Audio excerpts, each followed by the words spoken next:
Alright, what's up everybody? Chris Lucas here again with another mix tutorial. This time it's about the Feared Arts tutorial of the Feared Mix competition entry that I did. It's the 9th right now, so I don't know who won or anything, but I said I'd do one since a lot of people liked my mix, were asking me some questions about it. I decided I might as well make a tutorial. So I'll get right to the point. Let's start with drums. So let's listen to the drums for a little bit.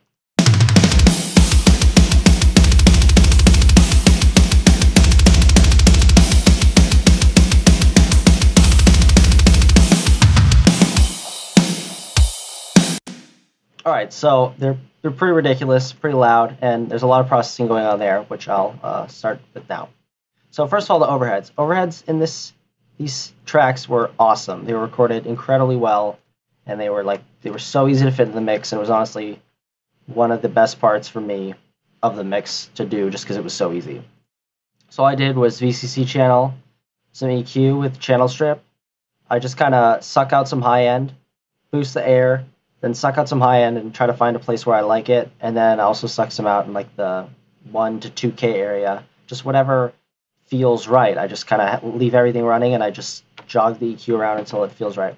And then I did a little bit more EQ, more of an air boost, and roll off things a little steeper with another EQ right after. Just felt like it needed it. I don't know. Sometimes I reach to change the EQ that's already there, and sometimes I feel like I just need new bands. I don't know. It's completely arbitrary. And then for the other side, I did the exact same thing. And then for the hi-hat, what I did first and foremost is I muted out all the areas where the hi-hat wasn't playing. Just like this.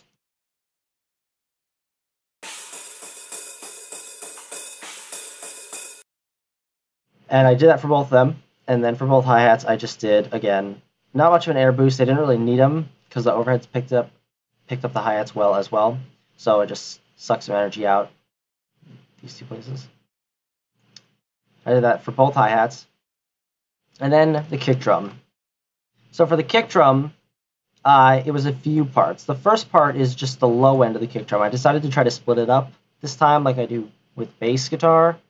And it worked out really well, I think. So I don't know, maybe something I do more in the future. So here's the first half of the kick drum.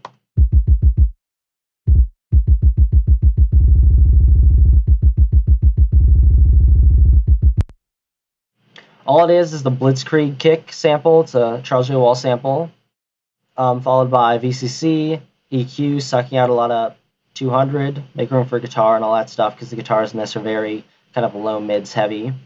Suck out some information in the 90, 80 to 100 range, add some in the 65 hertz range to kind of focus the punch of the kick.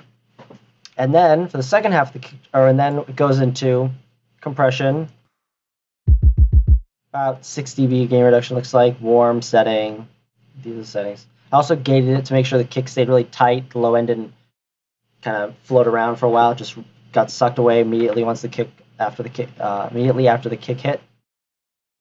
Then I go into another EQ, I suck out a little more, again, it just felt like the right thing to do. Then the other half of the kick sounds like this.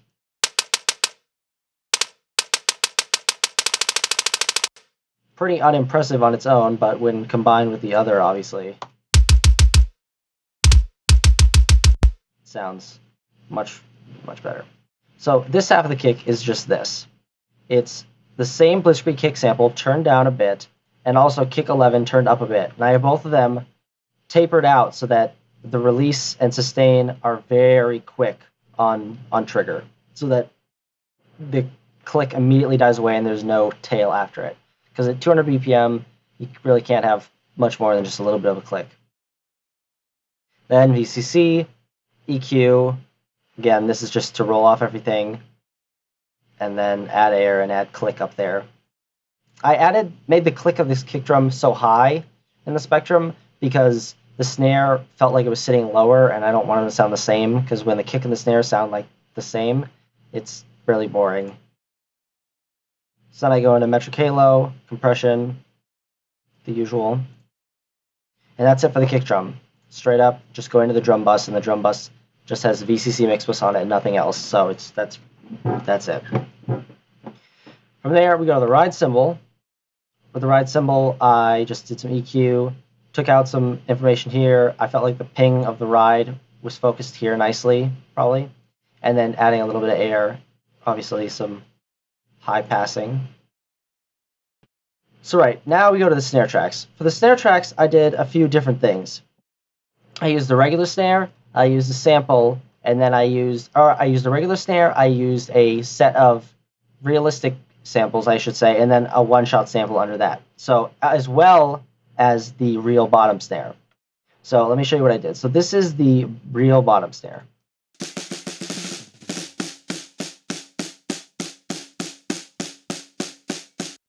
So all that is just a live track, flip the phase on it because it needed to be flipped, gated really hard so you don't get too much bleed from other stuff, and then compressed with actually a really slow attack, which is interesting because usually you want to totally flatten out the attack of the bottom snare drum, just get that sizzle right flat across the top. But I liked it kind of with a little bit of a transient. It was very pleasing. It wasn't too aggressive. It was just kind of this nice little pop added under it, and I liked the way it sounded, so I kept that way. And then a little bit of EQ. That's going into a clipper, which, let's see, is not doing anything. The reason I put clipper on tracks sometimes when it's not doing anything is for some reason Pro Tools has a hard time with the delay compensation with it. So for things that like absolutely need to be in sample accurate phase with one another, if one thing has it on it, I'll put it on all of them, because sometimes it gets screwed up and then all of a sudden the snare drum will sound awful and I won't know why and nothing will have changed and I'll freak out. So that's why I do that. From there, from the bottom snare, we have the real top snare, which sounds like this.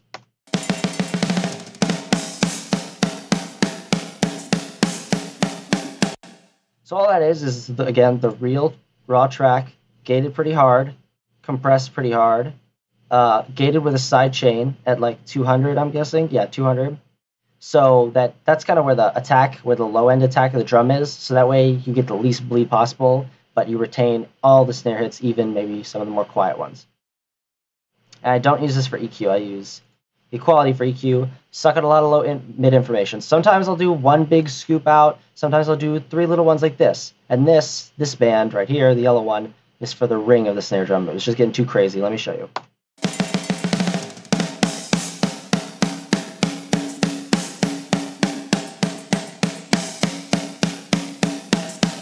So you can hear that whistle. The whistle wasn't working for me. I took it out. Sometimes, like I was saying, sometimes you use one big band, three little ones. Sometimes, I don't know, you just suck some out. It sounds better, but you feel like it's not enough. Pull another band down. Do whatever. It's, it is what it is. Then I go into Decapitator, obviously everyone's favorite plugin. Let me show you what that does for the regular raw snare track.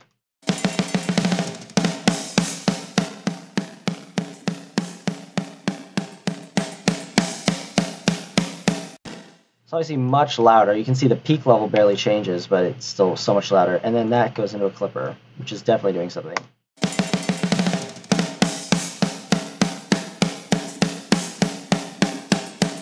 As you can see, it's just barely any gain reduction. Nothing serious.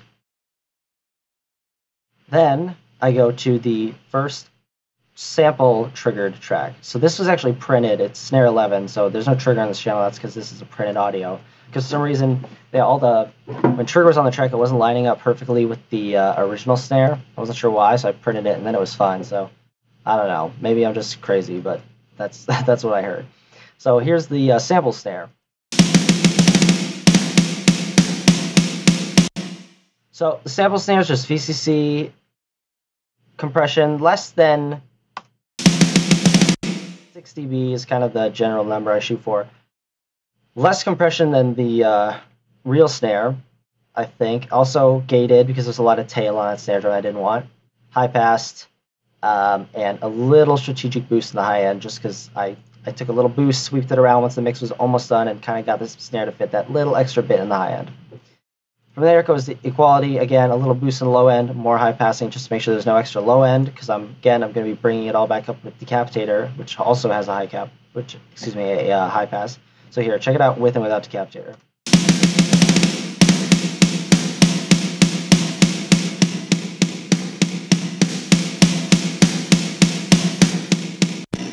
Notice the fact that the peak level of that never changes. It just sounds so much louder and so much thicker in a still musically relevant way. without actually increasing in peak level. That's why Decapitator is an awesome plugin. And then that goes into clipping. It's being clipped, I guess, as hard as I would want to do it, just about 2 dB. After that, there's just a one-shot snare. It's one of CJ Wall's samples, which he actually noticed from listening to, which I was pretty impressed by. And that just sounds like this.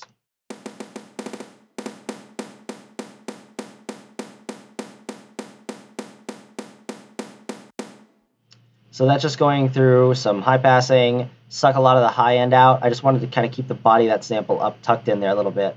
There's already plenty high end in all the other snare tracks. I really didn't need more in that one. And then in the end, I do an exaggerated snare, verb, room sound thing. And this is, and all it really is snare 10 room. So it's just a sample of the snare 10 room during this part, going through D-verb on a large room, 2.5 seconds, being compressed pretty hard, like limited actually, because the attack is 0, into some EQ sculpting. Let me show you what that sounds like.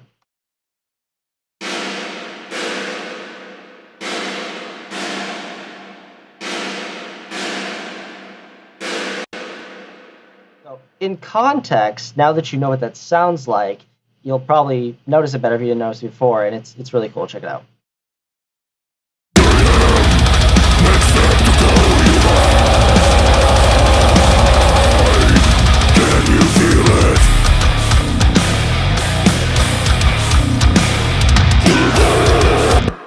It's a cool little effect. It's like, I call it the Lamb of God snare reverb exaggerated thing.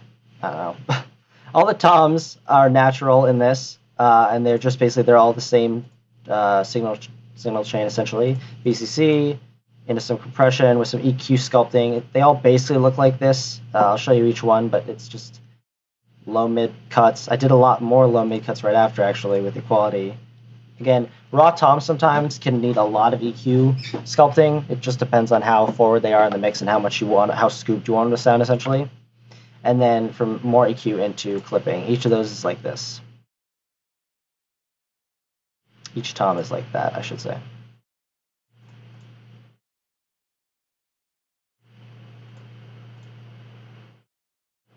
So for the busing of the drums, I bust all the toms to one aux bus, where I have this DMG Audio Compassion plugin, which is awesome because I'm basically doing parallel compression on one bus. So they're all bussed there, and this is a 30% mix of an extremely heavily compressed, limited, essentially, because the attack is 0 again, version of the tom. So that really helps increase the sustain of the toms without sacrificing, the initial punch and transient of them. And then again, into Decapitator, the whole tom bus, not a lot of drive, just to add that little extra bit of warmth and largeness in the mix. All the rest, just kick drum and snare drum, are bussed to drum bus with just VCC mix bus on it, nothing else. The cymbals, all the cymbal tracks of the ride and the hi-hat and the overheads are bussed here. It's a multi-band compressor on only the high end above like 10K. What did I do? Yeah, like 9K.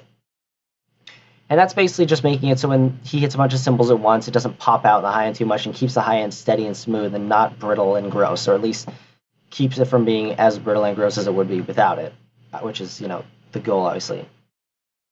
And that goes into clipping. This really isn't doing anything. It's not really doing anything. It's just, again, to make sure the phase accuracy is correct. So for the verbs on drums, I had just 2. And it's the snare verb, which I believe just the snare is bus to. Yeah, just the snare is bus to that. And that does this to the snare drum. Check this out.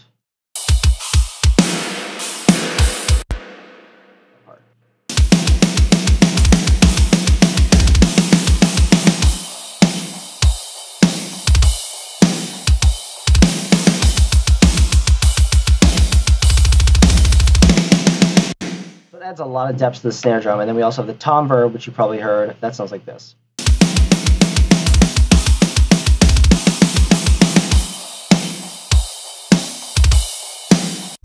So these are as follows. The snare verb is this new awesome RC48 plugin from Native Instruments. It's like an emulation of the Lexicon L480 or whatever it was called. And it's just the studio ambience preset, literally nothing else. I just kind of picked through the small ambient ones until I found one that felt good. And then into EQ, just rolling off some of the lows and some of the 200, because it kind of gets in the way of the body of the attack of the drum if there's too much kind of low mids in the reverb, or high lows, I guess.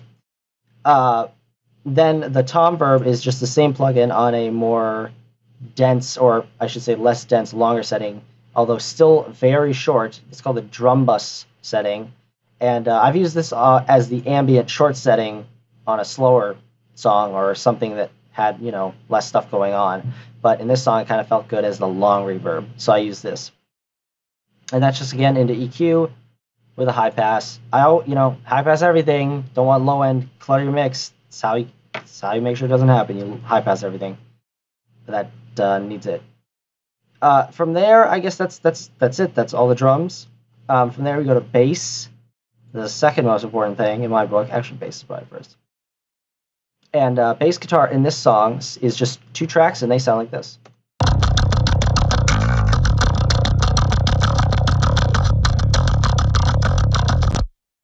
Now, the signal chain's a little crazy on this, and that's because there were some crazy pops and clicks in the DIs, which other people noticed, but he didn't say anything about it, so who knows what that was. It sounded like clocking noise. So here's the signal chain. On the low track, it goes VCC into bass rider, into EQ, rolling off all the high end, going into LA2A, like 7 dB gain reduction, 76, super fast attack, super fast release, all buttons in, like 5 dB gain reduction. More EQ sculpting, sucking out this information, because this area in here, like the 160 to 200 hertz, there was a lot of stuff in the guitar there, because these guitars, the Randall Satan reamps that came with it, which was what I used, had so much low mids and like lows, but I wanted to keep that as the main part of the sound, but I needed to make room for it by sucking some out of the bass, and then room for the kick drum at 65 hertz, as well as rolling off a lot of the super sub lows that weren't really adding anything to the mix at the volume they were at. From there, I go to multiband compression, and that's just to smooth out the lows and sub lows. That's all that is. Then limiting. Barely any gain reduction, like 1 or 2 dB, just poking it, and that really still flattens out. Meters barely moving, it's transparent. The other bass part is the high track, and it's actually interesting what I use. I go VCC into X click, because if you'll notice, the clicks are really bad in this without it. Check it out.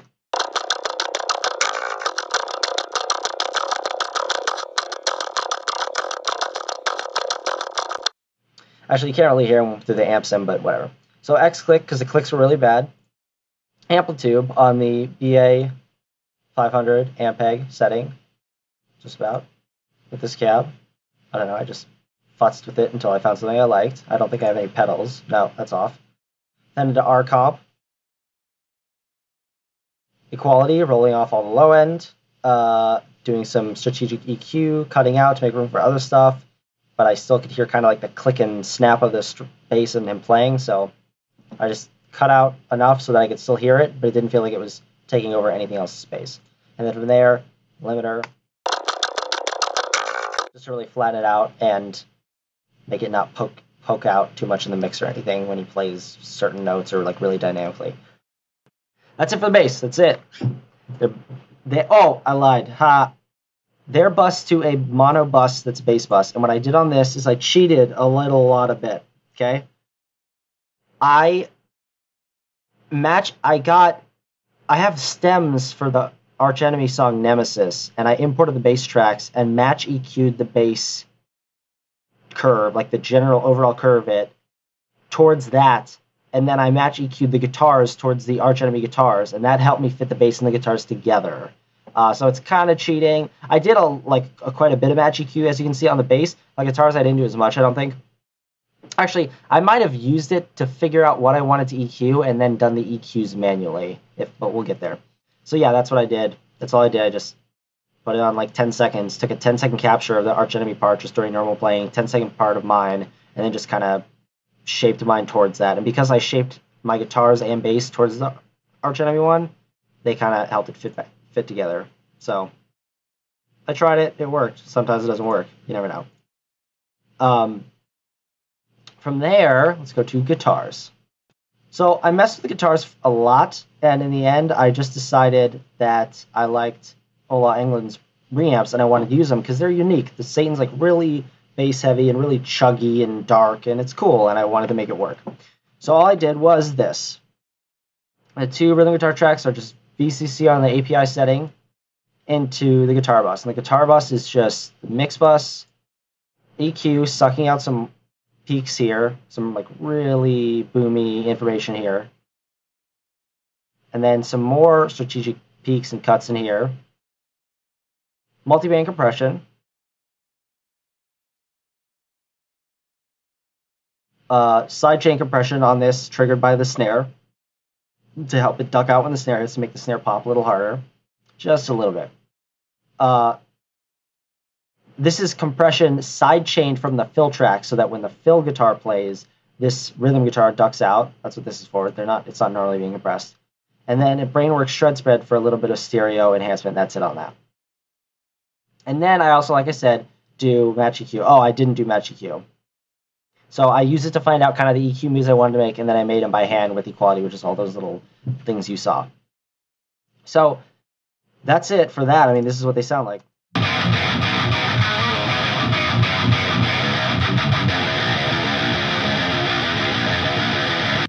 So they're really scooped out, but it fit with the mix, and I felt like it really helped complement the mix and fill it out. So and then the fill guitars are basically the exact same thing. I just EQ'd them a little broader because it's a fill part. I didn't want to take up too much sonic real estate, and that way, even though the fill parts made the rhythm parts duck out, you could still hear the rhythm parts. Oh, right, the guitar solo. So the guitar solo my friend recorded for me, and it's just amplitude. We tend to get like okay lead tones with amplitude. It's really not that bad. People give it shit for the rhythm tones, and I agree. It's like not. It's kind of lame, but for leads, it's fine. So we just use this obviously 5150 emulation with this cab, these settings with the tube screen in front. Big surprise. I tried putting Vocal Writer after it, and it seemed to help. Maybe I'm crazy. I don't know, but it seems like a valid use of Vocal Writer. Then a little bit of EQ, sucking out a low end, adding a little boost, cut through, usual stuff. Bunch of delay, bunch of verb, or not a bunch, just a little bit of verb. Same verb as the vocal hall, which I'm about to get to. So the last thing in the mix is the vocals. Now for the vocals, it only came, if you did this mix, you'll know it only came with one vocal track. Now, you can do a lot with one vocal track if you get crazy, but I didn't really want to get crazy.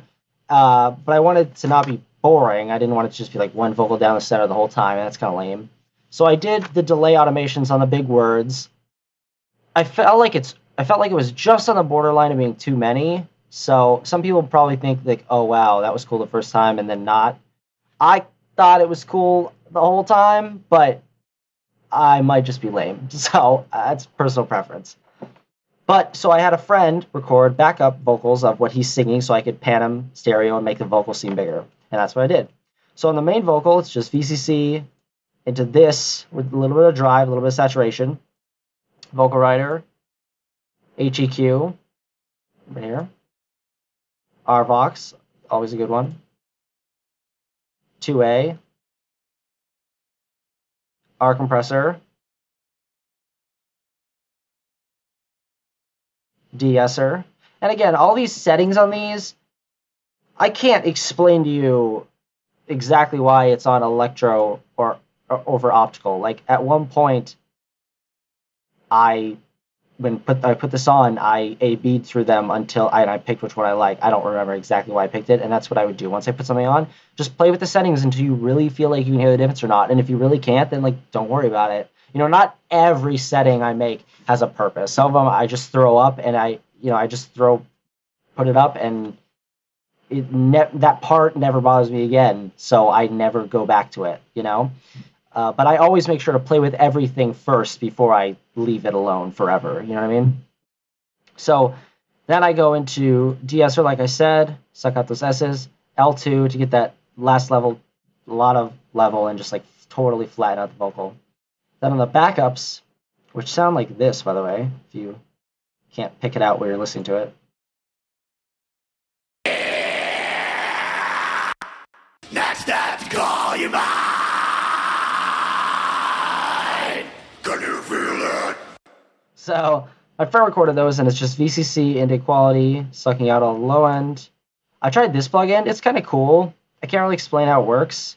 You basically like pick the target frequency area you want it to focus it in, like focus the interesting elements of that part. Then you pick a mode, which is based on the manual. It says which modes are best for what, and then you just kind of like turn this up until you like it or not. It worked for this, and I thought it was cool.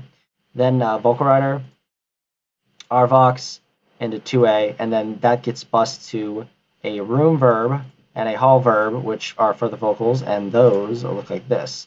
I have a room verb, which is the lexicon room, medium tight room. That's it. And that's it. Then they're also getting bussed to this tail, which is the hall, like I said for my other tutorial. It kind of just makes the words seem a little longer, and everything doesn't end so abruptly. It gives the vocal like kind of depth, and it seems like a bunch of people are singing it almost when it's just one thing, one vocal. Or in this case, 3 vocals. That's just a medium wide hall in the Lexicon Hall plugin. And then this exaggerated delay is just, you know, the waves, or is this waves? Or yeah, waves 6 step, you know, it's just normal delay with their high pass so they don't, or excuse me, low pass so they don't get crazy and clutter up the mix too much. And then for the master bus, last thing, mastering, everybody's favorite part. I just go VCC mix bus into virtual tape machine, excuse me, which I'll show you what the meters are like on this. See, it's just getting into 0, no big deal, normal bias, half-track mastering machine emulation, 30 IPS, FG9 tape.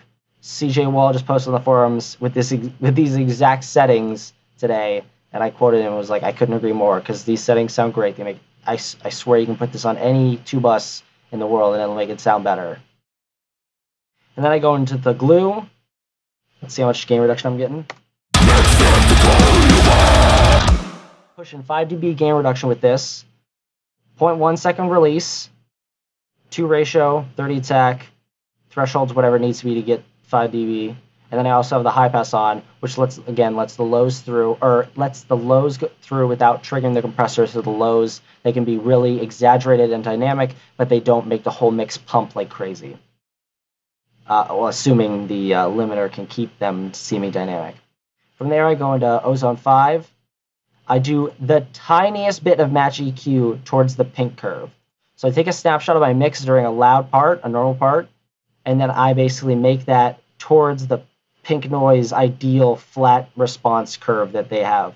It's barely anything, but it just smooths out the high end and adds a little bit of that, it adds that sheen at the end, you know? Let me show you the difference with and without it.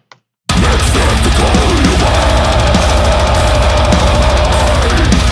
you feel it? Doesn't matter if you learn. You'll never meet your savior. Save your brave in your words.